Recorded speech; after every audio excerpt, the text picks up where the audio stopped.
My college roommate faked a pregnancy to trap my boyfriend, and it actually worked. The pregnancy test sat on Leah's desk like a loaded gun. I'd come back from my morning sociology class to find her hunched over it, crying so hard her shoulders shook. The window was open and November air poured into our dorm room, but she didn't seem to notice the cold. I dropped my backpack and crossed the room in 3 steps, already reaching for her shoulder before I'd fully processed what I was seeing. She looked up at me with mascara streaking down her face and held out the test. 2 pink lines. Clear as anything. My brain stuttered trying to make sense of it because Leah hadn't mentioned seeing anyone. We'd been roommates since freshman year, and now halfway through junior year, I thought I knew everything about her life. Every hookup, every crush, every disappointing Tinder date. But apparently not this. She told me his name, and my heart stopped. Dylan. My Dylan. The man I'd been dating for 8 months. The one who'd driven 4 hours from his graduate program at Stanford every other weekend just to spend 48 hours with me. The guy who'd held me while I cried about my mother's cancer diagnosis, and never once made it about him. Leah was saying something about a drunken mistake 3 weeks ago when I'd gone home for fall break, how she'd run into Dylan at some bar near campus and they'd both had too much to drink, how it only happened once and she'd been trying to work up the courage to tell me ever since. Her words came out in gasping sobs, and I stood there frozen, still holding my backpack strap, trying to make my brain accept what my ears were hearing. Dylan had cheated on me, with my roommate, and now she was pregnant. I called him immediately. My hands shook so badly I could barely hold the phone. He answered on the second ring with his usual cheerful greeting, and I cut him off mid-sentence. Leah says she's pregnant with your baby. The silence that followed stretched so long I thought the call had dropped. Then he said my name. Just my name. Autumn. Like it was a question he didn't know how to answer. I could hear his breathing change, getting faster and shallower. He started to say something. Stopped. Started again. I never touched her. His voice was quiet but firm. I swear on everything I've never been with Leah. Not once. Not ever. This is insane. But Leah was sitting right there on her bed holding that test, her face red and puffy, looking at me with these desperate eyes. One of them was lying, and I had to figure out which one before my entire world collapsed. Dylan drove up that night. He arrived at 11:30, and we met in the parking lot because Leah refused to be in the same room with him. She'd barricaded herself in our dorm with the door locked, still crying. Dylan looked exhausted. His hair was a mess, and his eyes were bloodshot like he'd been crying too, or maybe he just hadn't slept. He tried to hug me, but I stepped back, my body making the decision before my brain could. We sat in his car under the orange glow of the parking lot lights, and he told me his version. He'd been at Stanford that entire weekend. His roommate could confirm it. He had receipts from restaurants in Palo Alto. He could show me his credit card statements. He'd never been to that bar, never seen Leah that night, never touched her. The desperation in his voice felt real, but so had Leah's tears. One of them was lying, and the liar was so convincing I couldn't tell which story was true. I went back inside and found Leah exactly where I'd left her, curled up on her bed with the pregnancy test clutched in her hand like evidence. I asked her to describe the bar. She did. Every detail. The sticky floors, the country music playing, the bartender with the sleeve tattoos. I asked what Dylan had been wearing. She described his gray Stanford hoodie, the one with the small bleach stain on the sleeve. I asked what they'd talked about. She remembered fragments. Him complaining about his thesis advisor, mentioning his mom's upcoming birthday. Details only someone who'd actually been with him would know. But when I asked her to show me the messages they must have exchanged that night to coordinate meeting up, she said they'd run into each other by accident. No texts, no calls, just a chance encounter at exactly the right time in exactly the right place. My stomach turned because that part sounded too convenient, but the rest sounded too specific to be fabricated. And I got up. The next morning, I went to the campus health center with Leah. She wanted me there for support, and I needed to see this with my own eyes. The nurse confirmed the pregnancy. 6 weeks along. The timeline matched her story perfectly. 3 weeks since the supposed encounter, plus the 3 weeks before symptoms typically showed up. The math worked. Everything worked. Except Dylan's face when I'd told him. Except his confusion that had seemed too genuine to fake. Except the way he'd looked at me in that parking lot like his world was ending and he didn't understand why. I sat in that health center bathroom and threw up while Leah waited outside. Because either my boyfriend had betrayed me in the worst possible way, or my best friend was orchestrating an elaborate lie, and I couldn't figure out which option was more believable or more devastating. Dylan sent me his credit card statements that afternoon. Every purchase from that weekend. Groceries in Palo Alto on Friday night. Coffee shop on Saturday morning. Late lunch at a Thai restaurant. Nothing anywhere near our college town 3 hours away. He sent screenshots of his location history from his phone, showing him at his Stanford apartment the entire weekend. He sent me a photo of him and his roommate watching a movie on Saturday night, timestamp visible on the TV screen. The evidence was overwhelming, but Leah had that test, and those details about his hoodie. And the way she'd cried when she told me, like confessing was ripping her apart. I sat at my desk with two different versions of reality spread out in front of me, and no way to know which one was true. Either technology was lying or human emotion was. Either data could be faked or tears could. Leah scheduled an OB/GYN appointment for the following week. She asked if I'd come with her. I said yes because I still couldn't abandon her even though doubt was eating me alive. Dylan called me 6 times that day and I didn't answer. I didn't know what to say to him. How do you tell someone you're not sure if you believe them when they're showing you proof? How do you tell your roommate you think she might be lying when she's showing you a positive pregnancy test? I was stuck in this horrible middle ground where both stories seemed equally impossible and equally plausible. That night, Leah started researching abortion options. She pulled up clinic websites on her laptop while I sat on my bed pretending to study. She asked if I thought Dylan would help pay for it. I said I didn't know. I didn't know anything anymore. The next day I went to that bar, the one Leah had described. I brought a photo of Dylan on my phone and asked the bartender with the sleeve tattoos if he recognized him. The guy barely glanced at the picture before shaking his head. Hundreds of people came through here every weekend. No way he'd remember one face from 3 weeks ago. But I pressed him. Asked if he'd seen a tall guy in a Stanford hoodie, maybe with a girl with dark curly hair. That's when another bartender leaned over. Said she remembered Leah because Leah had been there multiple times that semester. Always alone. Always drinking too much. Always leaving with different guys. My heart started pounding. I showed her Dylan's photo. She studied it for a long moment, then shook her head. Never seen him before. You sure this is your boyfriend? Because your friend definitely wasn't with anyone who looked like that. Not that night or any other night. I went back to the dorm and found Leah video chatting with her sister. I waited until she finished, my heart hammering against my ribs. Then I told her what the bartender had said.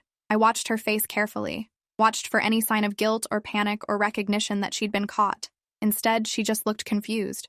Said the bartenders must be mixing her up with someone else because she'd only been to that bar once, the night she'd run into Dylan. I asked her why the bartender would remember her specifically if she'd only been once. Leah got defensive.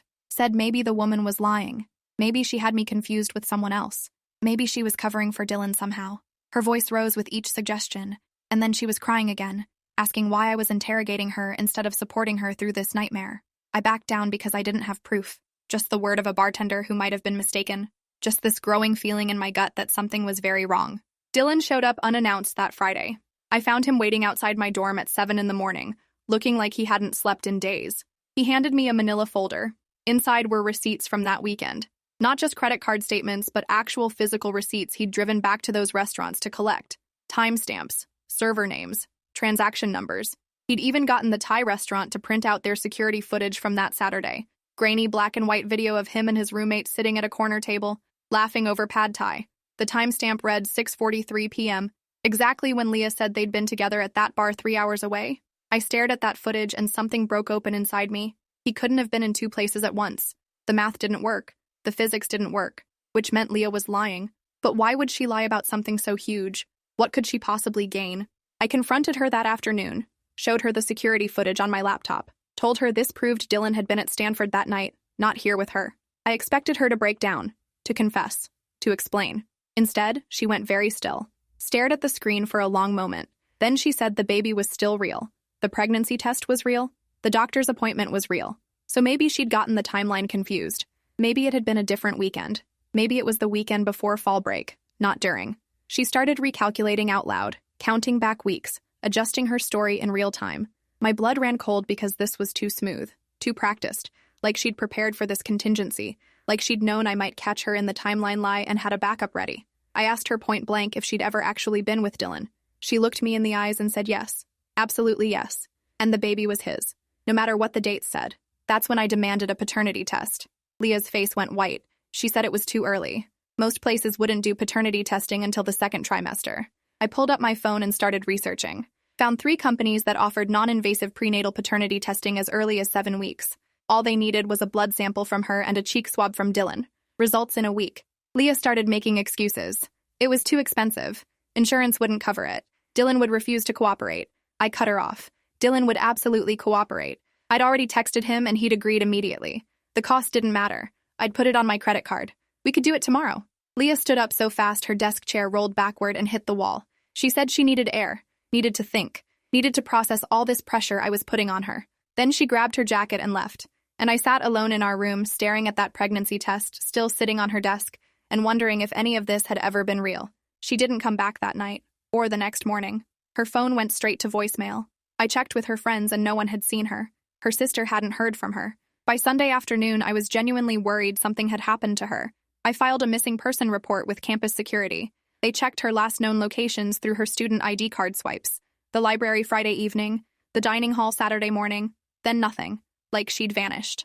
Dylan drove up again, and we spent Sunday night driving around campus looking for her, checking her favorite coffee shop, the gym, the arts building where she had photography class. Nothing. By Monday morning, I was terrified and confused and starting to wonder if the stress had pushed her into some kind of crisis. If maybe she'd hurt herself. If this whole situation had spiraled so far out of control that now someone might actually be in danger. Campus security found her Tuesday afternoon. She'd been staying at a hotel 15 minutes off campus, using cash so there'd be no credit card trail. When they brought her back to the dorm, she looked exhausted but defiant. I asked her where she'd been, and she said she needed space to think, to figure out what to do about the baby, about Dylan, about me not believing her. I told her the paternity test was scheduled for Thursday. She could come or not, but it was happening. That's when she finally broke. Started screaming at me about how I was supposed to be her best friend. How could I side with Dylan over her? How could I doubt a pregnant woman? How could I be so cruel and unsupportive? The RA came running because students 3 doors down could hear her yelling. Leah collapsed on her bed sobbing, and the RA asked if we needed mediation services. I said yes, because clearly we couldn't work this out alone anymore and something had to give before this situation destroyed all 3 of us. The mediation session happened Wednesday in the residence life office. A counselor named Patricia sat between us and tried to facilitate a conversation. Leah maintained her story, but now she was saying maybe she'd been confused about which weekend it happened. Maybe it had been a different bar. Maybe some details were fuzzy because she'd been drinking. But the pregnancy was real, and Dylan was the father, and she deserved support, not interrogation. Patricia asked if she'd be willing to take the paternity test to settle things once and for all. Leah hesitated, said it felt like a violation, like we were calling her a liar. Patricia gently pointed out that if Dylan was truly the father, the test would prove it, and then everyone could move forward with certainty. Leah went quiet for a long time.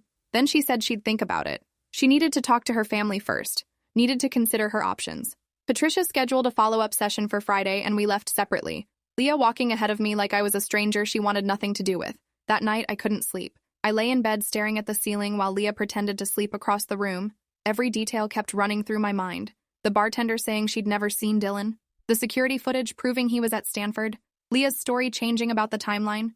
Her reaction to the paternity test. The way she'd run and hidden in a hotel. None of it made sense if she was telling the truth. All of it made perfect sense if she was lying. But why? That was the part I couldn't figure out. Why would my best friend create an elaborate fake pregnancy to trap my boyfriend? What did she gain? Dylan and I weren't rich. We weren't famous. We were just regular college students trying to make it through midterms. The motivation didn't add up. Unless this wasn't about Dylan at all. Unless somehow this was about me. I started digging through Leah's social media history Thursday morning after she left for class.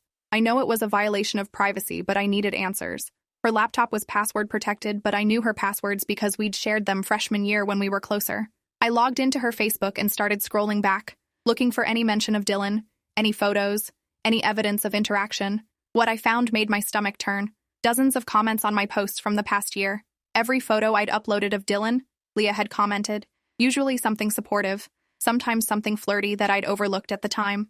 Under a photo of Dylan and me at the beach, she'd written, "He's so hot, you're so lucky." Under a photo from his graduation, she'd written, "Smart and gorgeous, you better lock that down." I'd thought she was being a good friend, hyping up my relationship. Now every comment felt like something else, like she'd been cataloging him, studying him, wanting him. I went deeper, found her private Instagram account that I didn't even know existed, the one she hadn't told me about. It was filled with photos she'd taken around campus, architecture shots, sunset photos, and scattered among them were pictures of Dylan, long-distance shots of him walking to his car when he'd visited, a blurry photo of him and me having coffee that must have been taken from across the cafe, a close-up of him at a party we'd all attended last spring, at least a dozen photos spanning months. She'd been documenting him, following him, watching him when she thought no one would notice. My hands started shaking. This wasn't just a drunken mistake or a fake pregnancy for attention. This was obsession. Calculated, long-term obsession. And I'd been so blind I'd never seen it happening right in front of me. Dylan arrived at campus around noon. I met him in the parking lot and showed him everything on my phone. The comments, the secret Instagram, the photos she'd taken without his knowledge. His face went gray. He sat down on the curb like his legs had stopped working, asked me how long I'd known Leah, how well I really knew her, if she'd ever done anything like this before. I told him no, never. She'd always been a good friend. A little dramatic sometimes, a little needy for attention, but never malicious, never deceptive like this. He looked up at me and said we needed to go to the police. This wasn't just about a fake pregnancy anymore. This was stalking, harassment, potentially something even worse. I argued that we didn't have proof the pregnancy was fake yet. We still needed that test. He said the test didn't matter. She'd been taking photos of him without consent, building some kind of fantasy relationship in her head. That alone was enough to get authorities involved. We went to campus police that afternoon, showed them everything. The officer took notes but didn't seem particularly concerned. Said unless Leah had threatened violence or made explicit threats, there wasn't much they could do. Taking photos in public wasn't illegal.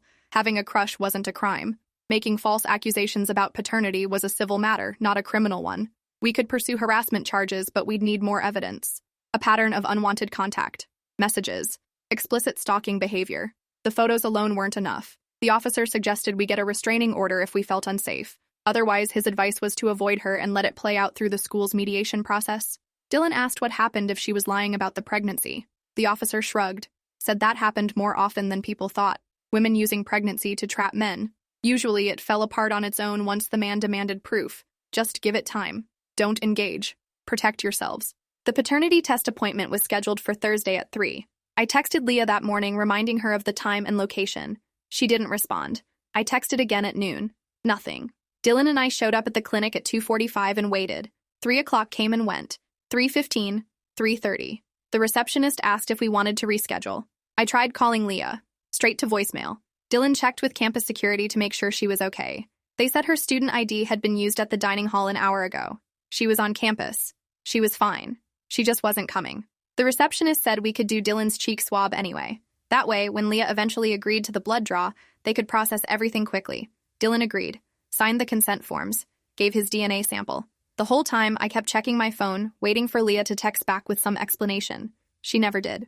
I found her back at the dorm that evening. She was packing, throwing clothes into a suitcase, toiletries into a bag. I asked her what she was doing, and she said she was moving out, transferring to a different dorm. She couldn't live with someone who treated her like a criminal, couldn't handle the constant accusations and suspicion.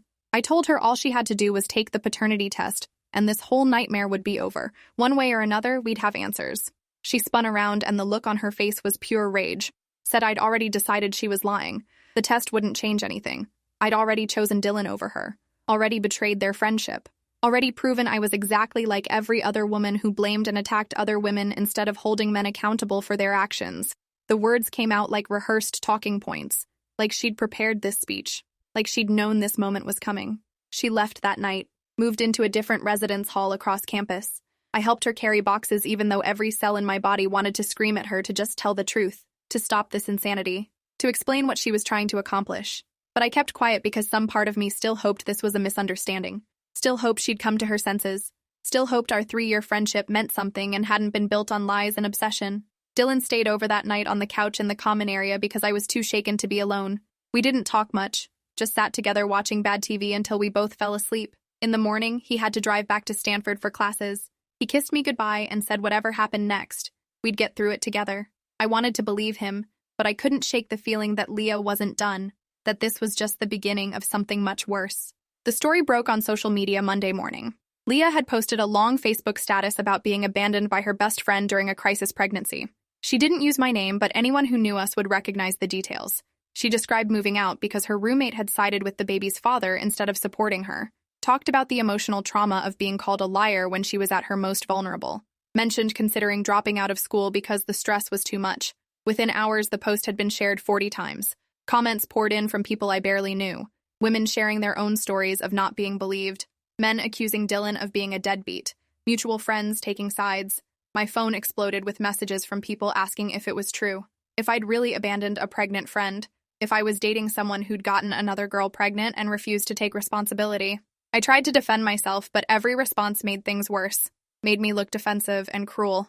Dylan got dragged into it by Tuesday. Someone tagged his Facebook profile in a comment calling him a cheater and a liar. His graduate school friends started seeing the posts. His academic advisor sent him a concerned email asking if everything was okay and if he needed resources.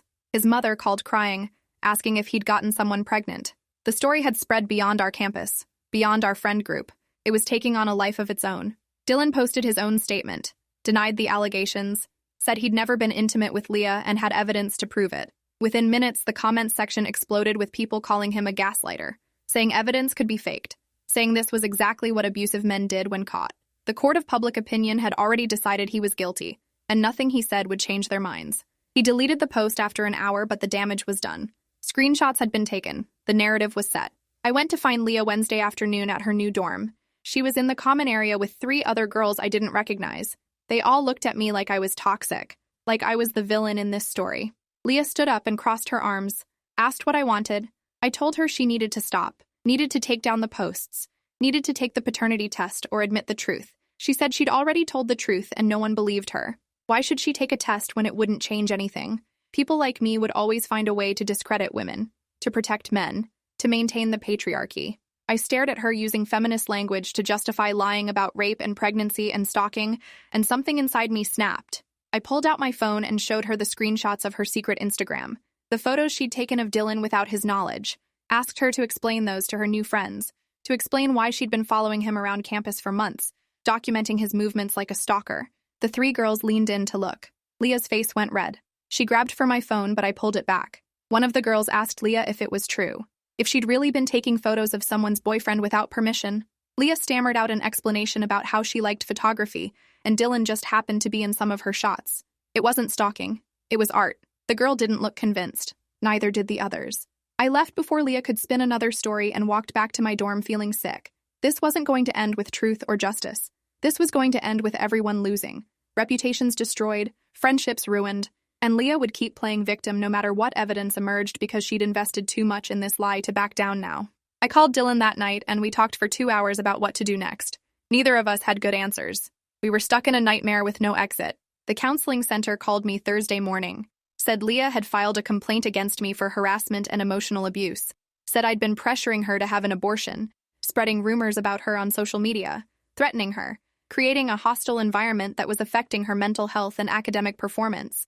They wanted me to come in for a meeting, wanted to hear my side, wanted to mediate before this escalated to formal disciplinary action. I sat there on the phone unable to speak. Every accusation was backwards, every detail inverted. She was weaponizing the system against me, using institutional processes to punish me for catching her in lies. And it was working. The counselor on the phone sounded sympathetic to her, sounded like they'd already decided I was the aggressor. I agreed to come in Friday morning because refusing would only make me look guilty. The meeting lasted 3 hours. 2 counselors and a dean of students. They'd already met with Leah twice, had documentation of her complaints, had statements from the girls in her new dorm who'd witnessed me confronting her. They presented it all like I was on trial, like I needed to defend myself against charges. I showed them everything I had. Dylan's receipts, the security footage, the bartender statements, Leah's secret Instagram, her changing timeline, her refusal to take a paternity test. They listened, but I could see the doubt in their faces, see them wondering if this was just a vindictive girlfriend trying to destroy an innocent pregnant woman. One counselor asked why I was so invested in proving Leah was lying, asked if maybe I was having trouble accepting that my boyfriend had cheated, asked if I was projecting my pain onto Leah instead of dealing with my relationship problems.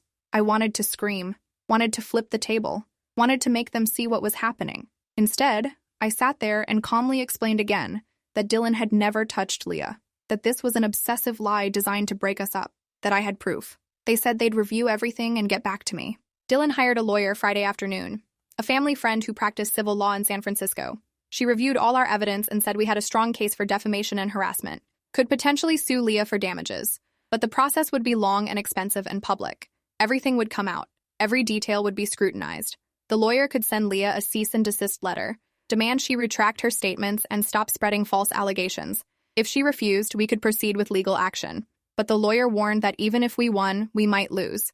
Court cases like this often made the plaintiffs look vindictive regardless of the facts. Social media wouldn't care about legal victories. The narrative was already set and changing it would be nearly impossible. Dylan asked what she recommended. She said, get the paternity test. Force it if necessary. Because once we had scientific proof the baby wasn't his, everything else would collapse. Without that, it was just he said, she said forever. The problem was forcing Leah to take the test. She wouldn't voluntarily submit to it. We couldn't physically make her. The lawyer said our only option was to wait until the baby was born and then request court-ordered paternity testing. But that was months away. 7 more months of this nightmare. 7 more months of false accusations and destroyed reputations. 7 more months of Leah playing victim while we bled out socially and emotionally. I asked if there was any way to prove the pregnancy itself was fake. The lawyer said medical records were private. Unless Leah voluntarily showed us proof from a doctor, we couldn't access it. And even if we could, pregnancy was easy to fake in early stages. Home tests could be tampered with, fake doctor's notes could be created. Without being physically present at an ultrasound, there was no way to verify. We were trapped. Completely and utterly trapped. I started my own digging that weekend, created a fake Facebook profile, and joined pregnancy groups Leah had started posting in. She was active in several, sharing her story about being abandoned by her best friend, asking for advice about single motherhood, posting pictures of pregnancy tests. But something was off about the pictures. The tests looked different from each other, different brands, different lighting, like they'd been taken at different times or in different places. I downloaded the images and checked the metadata. 3 of the photos had been taken on the same day, within 30 minutes of each other. But Leah had posted them across 3 weeks, claiming they were showing progression. She was reusing the same test photos, passing them off as different tests from different dates. I had proof she was manipulating the timeline. But was it enough to prove the pregnancy itself was fake? I contacted the 3 girls who'd been in Leah's new dorm common area. 2 of them ignored my messages. The third, a girl named Iris, agreed to meet me at a coffee shop off campus. She seemed nervous, kept looking around like she was afraid someone would see us. I asked her what she knew about Leah's situation. She said Leah talked about the pregnancy constantly, used it to get sympathy, get attention, get favors. Other girls in the dorm brought her food, let her skip chores, gave her extensions on group project work because she was pregnant and stressed and needed support. But Iris had started noticing things. Leah never had morning sickness, never seemed tired, never had any physical symptoms. She talked about the pregnancy but didn't seem pregnant. Iris had asked her about it once and Leah had gotten defensive, said every pregnancy was different, said not everyone got morning sickness, said Iris was being judgmental. After that, Iris had kept her suspicions to herself. But now that I was asking, now that she'd seen those Instagram photos, she was starting to wonder if any of it was real. I asked Iris if she'd be willing to testify to what she'd observed. She said no, absolutely not. She couldn't afford to get involved, couldn't risk her reputation or her housing situation. Leah had already started turning people against me. If Iris came forward supporting me, she'd be next. She was sympathetic, but she wasn't going to sacrifice herself. I understood, but it still felt like another door closing, another dead end, another person who saw the truth but was too afraid to speak it. Iris did tell me one useful thing, though. Leah had mentioned scheduling an ultrasound at a clinic in town for next week. She'd posted about it in the dorm group chat, asked if anyone wanted to come with her for support. Iris still had access to the chat. She could forward me the details. It wasn't much, but it was something. If Leah was really pregnant, that ultrasound would show it. And if she wasn't, maybe we could catch her in the lie. Dylan and I made a plan. We'd go to the clinic on the day of Leah's supposed ultrasound appointment. We'd wait outside, see if she actually went in or if she was faking even that. If she went in, we'd try to talk to the staff afterward, explain the situation, see if they could confirm anything.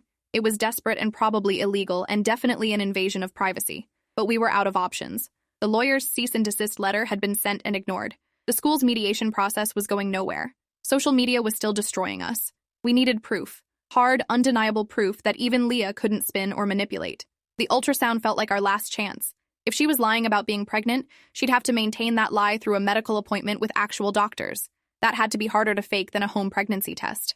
We sat in Dylan's car outside the women's health clinic on Wednesday afternoon. The appointment was scheduled for 2:30 according to Iris's screenshot.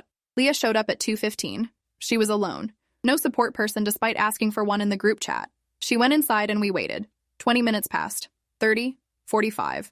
At 3:15 she came back out. She wasn't carrying any papers, no ultrasound photos, no medical documents.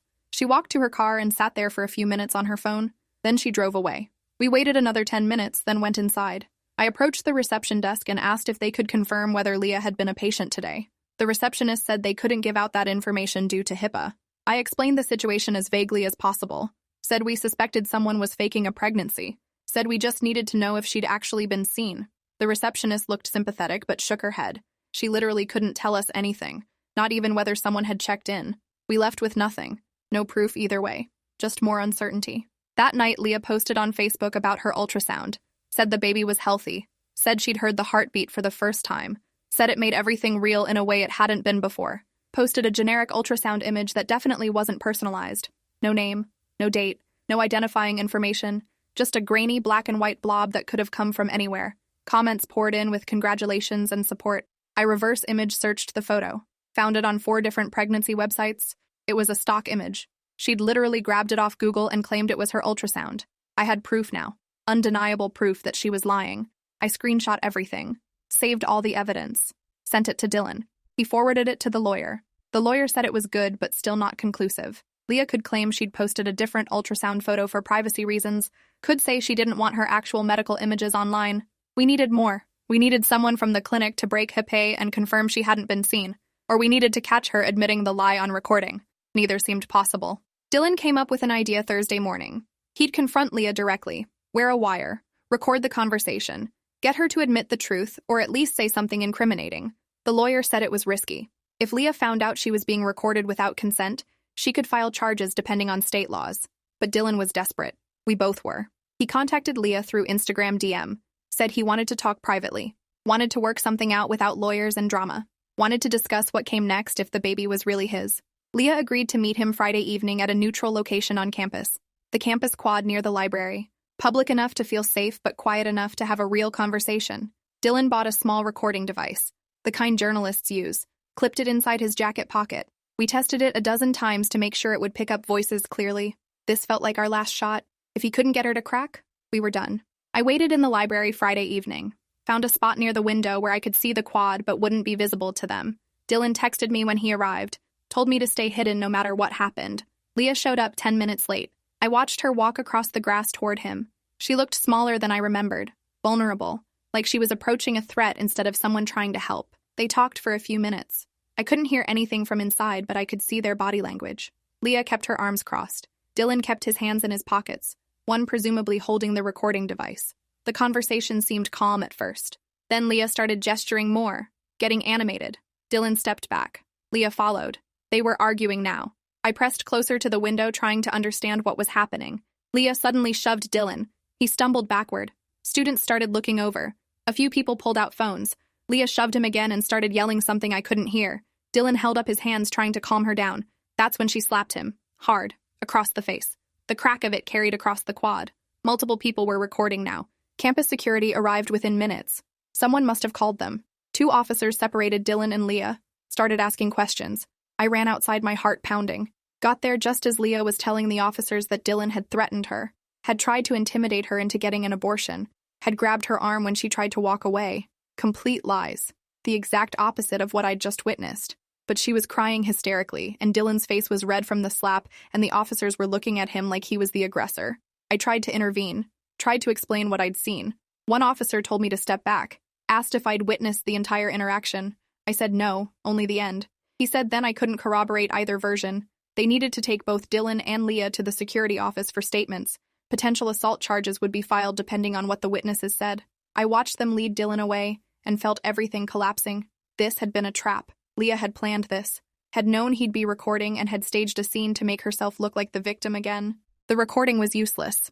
Dylan's lawyer listened to it Saturday morning and said Leah had been too careful. She'd admitted nothing incriminating, just repeated her story about the pregnancy being real and Dylan being the father. When he'd pressed her about the ultrasound photo being fake, she'd claimed she posted a stock image for privacy reasons just like the lawyer had predicted. When he'd asked her to take a paternity test, she'd said she already agreed to do one but wanted to wait until the second trimester. Every answer was calculated, every response carefully worded to avoid giving us ammunition. Then at the end, when she knew students were recording on their phones, she'd attacked him, made him look dangerous, made herself look threatened. The lawyer said the assault charge probably wouldn't stick because multiple witnesses had seen Leah initiate physical contact. But the optics were terrible. Video of a pregnant woman slapping a man who supposedly got her pregnant and then abandoned her was already spreading online. Context didn't matter. We'd lost the public narrative completely. The school placed Dylan on temporary suspension, pending investigation of the assault allegation. He couldn't come to campus, couldn't attend his scheduled visits, couldn't see me except off school property. Stanford started asking questions about the situation. His department head wanted to know if he was fit to continue in the graduate program, if his personal life was affecting his academic performance. Dylan called me Sunday night in tears, said his whole life was falling apart over a lie, said he couldn't keep fighting this, couldn't keep hemorrhaging time and money and reputation over someone else's delusions. I didn't know what to say, didn't know how to make it better. We'd tried everything. Evidence, lawyers, confrontation, nothing worked.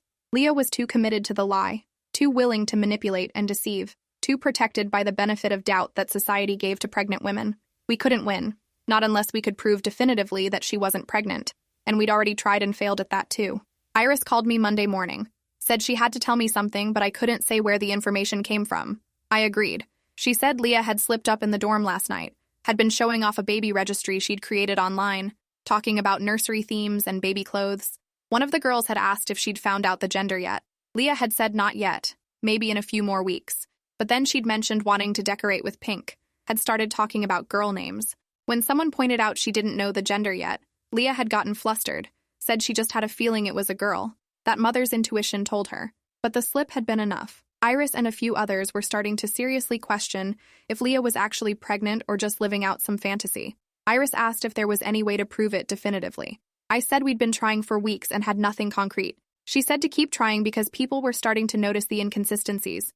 The house of cards was wobbling. It just needed one more push to collapse. That push came from an unexpected source. Leah's older sister Amber showed up on campus Tuesday afternoon. I'd met her once during freshman year move-in.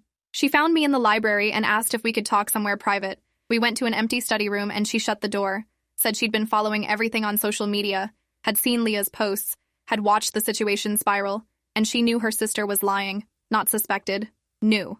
Because Leah had pulled this exact same stunt in high school, had faked a pregnancy to trap a boyfriend, had convinced half their small town she was pregnant for 3 months before the boyfriend's mother had forced her to see their family doctor, and the truth came out. Leah had claimed she'd miscarried. The boyfriend had broken up with her anyway. Their parents had sent her to therapy, but it clearly hadn't worked. Now she was doing it again with Dylan. Same pattern, same manipulation, same desperate need for attention and control. I asked Amber if she'd be willing to testify to that, to tell the school or Dylan's lawyer or anyone who would listen. She said yes. She was done watching her sister destroy people, done enabling her delusions. She'd brought documentation, medical records from that high school incident showing no pregnancy had ever existed, therapy notes describing Leah's pattern of attention-seeking behavior and false accusations, text messages from their mother expressing concern about Leah repeating the pattern. It was everything we needed, everything we'd been desperately searching for, proof that this wasn't an isolated incident but an established pattern of behavior. I called Dylan immediately. He called the lawyer. The lawyer said this changed everything. With evidence of prior false pregnancy claims, we could build a strong case that Leah was doing it again, could potentially get the school to take action, could force her to either prove the pregnancy medically or face serious consequences for false accusations. The lawyer drafted a formal demand letter Tuesday evening, sent it to Leah with copies to the school administration. The letter outlined all our evidence: Dylan's alibis, the timeline inconsistencies, the fake ultrasound photo, the secret Instagram account showing stalking behavior, and now Amber's testimony about the previous false pregnancy. The letter demanded that Leah either provide verifiable medical proof of pregnancy from a licensed physician within 48 hours or publicly retract all her statements and admit she'd been lying. If she refused, we'd pursue legal action for defamation, harassment, stalking, and filing false reports. The letter also went to the dean of students with a formal complaint about Leah's behavior and a request for immediate investigation. We'd gone nuclear, put everything on the table. It was risky because if somehow we were wrong, if somehow Leah really was pregnant despite all the evidence, we'd look like monsters. But we weren't wrong. We couldn't be wrong. Too many pieces didn't fit. Too many lies had been exposed. Leah's response came Thursday morning. Not through lawyers, not through official channels, through a Facebook post. She announced she'd miscarried. Said the stress of being harassed and threatened by Dylan and me had caused her to lose the baby. Said she'd gone to the emergency room Wednesday night with severe cramping and bleeding. Said doctors had confirmed the pregnancy was no longer viable. Posted a photo of herself in a hospital bed, looking devastated. The post was shared hundreds of times within hours. Comments flooded in offering condolences and condemning us for killing her baby through emotional abuse. It was the perfect escape hatch. The one way out that let her maintain victim status while avoiding having to provide proof. A miscarriage couldn't be verified. Medical records were private. She'd never have to prove she'd been pregnant in the first place because now she wasn't. The baby we'd been demanding evidence of simply didn't exist anymore. Convenient. Perfectly convenient. Dylan's lawyer said we could still pursue the case, could still demand medical records through court order, could still expose the pattern of lies. But what was the point? Leah had lost a fake baby. Social media had already decided we were monsters who'd harassed a grieving woman. Any further legal action would just make us look crueler. We'd won the battle for truth, but lost the war for reputation. The lawyer advised us to walk away. Issue a statement expressing sympathy for the loss and moving on. Take the high road. Let time and distance do the work of separating us from this nightmare. Fighting further would only drag it out and create more damage. Dylan didn't want to let it go. Wanted to keep fighting. Wanted to expose every lie. His lawyer said exposure wouldn't change anything. People believed what they wanted to believe. We had to accept that and rebuild our lives without Leah's shadow hanging over us. Sometimes justice meant walking away from the fight even when you'd been right all along. I did my own digging one last time. Called the hospital Leah claimed to have gone to. Asked if they could confirm a patient had been admitted Wednesday night. They said they couldn't give out that information. I tried a different angle. Asked if they had any record of treating anyone for miscarriage that night. The nurse I spoke to got suspicious. Asked why I needed that information. I hung up before saying anything incriminating. Tried 3 other hospitals in the area. Same responses. HIPAA protected Leah completely. Even if she'd never gone to a hospital at all, even if the whole miscarriage was as fake as the pregnancy, we couldn't prove it. The system was designed to protect patient privacy, and she was using that protection as a shield for her lies. I wanted to scream. Wanted to hire a private investigator. Wanted to dedicate my entire life to exposing her. But Dylan was right. The lawyer was right. Amber was right. Continuing to fight would only hurt us more. We had to let Leah fade into the background and focus on moving forward. Leah dropped out of school 3 weeks later, posted a long goodbye message about needing time to heal from her trauma and loss, about how the campus held too many painful memories, about starting fresh somewhere new where people didn't know her story. It read like a martyrdom declaration, like she was being forced out by cruel people who'd refused to believe her. Comments praised her strength, encouraged her fresh start, told her she deserved better. She'd successfully rewritten the narrative one final time. Made herself the tragic heroine driven away by harassment rather than the manipulative liar who'd been caught. I watched her pack up her dorm room through social media posts. Watched her say tearful goodbyes to girls who'd only known her for a few months. Watched her drive away from campus with a final Instagram story about new beginnings. And I felt nothing. No relief, no satisfaction, just exhaustion and the bitter knowledge that we'd never get real closure. Dylan and I broke up 2 months later.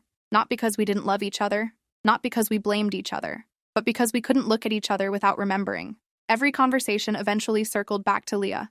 Every moment of happiness was tinged with the memory of that nightmare. We'd been traumatized together, and neither of us knew how to heal from it while staying together. He needed to focus on finishing his graduate program without the weight of our damaged reputation hanging over him. I needed to rebuild my social life and sense of trust without constant reminders of how thoroughly I'd been betrayed by someone I'd considered my best friend. We cried when we said goodbye, promised to stay in touch, meant it at the time. But we both knew this was really an ending. Leah had successfully destroyed our relationship, just not in the way she'd intended. She hadn't trapped him. She'd traumatized us both so thoroughly that we couldn't survive together. I found out the truth almost a year later. Pure accident. I was at a coffee shop in the city doing an internship when I overheard 2 women talking at the next table. One was describing her roommate's fake pregnancy drama, how the girl had bought positive pregnancy tests off the internet, how she'd posted stock ultrasound photos, how she'd faked a miscarriage when her lies started falling apart. The details were too specific, too familiar. I turned around and asked if they were talking about someone named Leah. They looked startled, asked how I knew. I told them I was the ex-best friend, the one she'd targeted. They exchanged glances and one pulled out her phone, showed me screenshots from a private group chat where Leah had detailed her entire plan months in advance. She'd wanted Dylan from the moment she met him, had developed an elaborate scheme to break us up by making him look like a cheater who'd abandoned his pregnant girlfriend, had purchased multiple positive pregnancy tests online from women who were actually pregnant, had researched symptoms and timelines meticulously, had planned every detail down to the fake miscarriage exit strategy. The screenshots showed everything. Leah asking for advice on which lies would be most believable, discussing whether to claim rape or consensual sex, debating whether to say Dylan was abusive to gain more sympathy, other women in the group chat encouraging her, sharing their own stories of faking pregnancies or illnesses to manipulate men. It was a support network for women who viewed deception as justified revenge against a patriarchal society.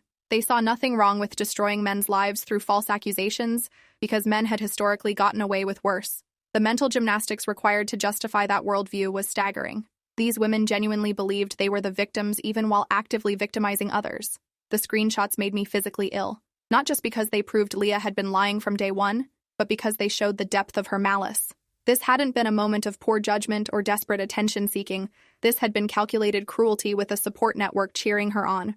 I sent everything to Dylan. He'd moved to Chicago for a job after graduating. We hadn't spoken in 8 months. He called me within an hour of receiving the screenshots. We talked for 3 hours, cried together, raged together, finally had confirmation of what we'd suspected all along, finally had proof we could have used to destroy her if we'd only had it sooner. But what good was proof now? Leah was gone, living in another state with a new identity and probably running the same scam on someone else. We could expose her online, could blast the screenshots across social media, could try to warn others. But would it matter? Would anyone believe us, or would we just look vindictive and obsessed? The lawyer said we could potentially sue for defamation now that we had proof of malicious intent. But lawsuits took years and cost tens of thousands of dollars. Leah probably had no assets to collect from anyway. It would be throwing good money after bad just for the hollow satisfaction of a legal victory no one would remember. Dylan asked if I wanted to pursue it anyway. Wanted to make Leah face consequences even if it cost us. I thought about it for a long time. Thought about the satisfaction of watching her be held accountable, of seeing her lies exposed publicly, of getting justice even a year late. But I also thought about the cost, the time, the emotional energy, the re-traumatization of dredging everything back up. She'd already taken enough from us, already stolen a year of our lives, already poisoned friendships, and destroyed our relationship. Pursuing her further would just give her more power, would mean continuing to let her live rent-free in our heads. Sometimes the only way to win was to stop playing the game. I told Dylan I was done fighting, done obsessing, done letting Leah have any more space in my life. He understood, said he felt the same way. We decided to keep the screenshots as insurance. If Leah ever came after us again, we'd have them. But otherwise, we were moving on. I graduated last spring, got a job in Portland, started rebuilding my life piece by piece, made new friends who didn't know anything about the fake pregnancy drama, went on dates with people who didn't Google me first, started trusting again even though it felt impossible. I still think about Leah sometimes. Wonder if she's doing it to someone else. Wonder if anyone ever caught her. Wonder if she ever felt guilty about what she did to us. But mostly I just feel sad. Sad that someone I'd loved like a sister had been capable of such cruelty. Sad that 3 years of friendship had meant so little to her. Sad that the systems meant to protect victims had failed so spectacularly to distinguish between real victims and people weaponizing victimhood for personal gain. The betrayal never fully healed. It just became part of my story. A scar I carried forward into every relationship afterward. A permanent wariness about trusting people completely. Leah had stolen my naivety along with everything else. I hated her for that. But I also pitied her because living her life required being the kind of person who could do what she did. And that seemed like its own punishment worse than anything a court could order. Thanks for watching till the end. Make sure to subscribe and like to not miss the next story.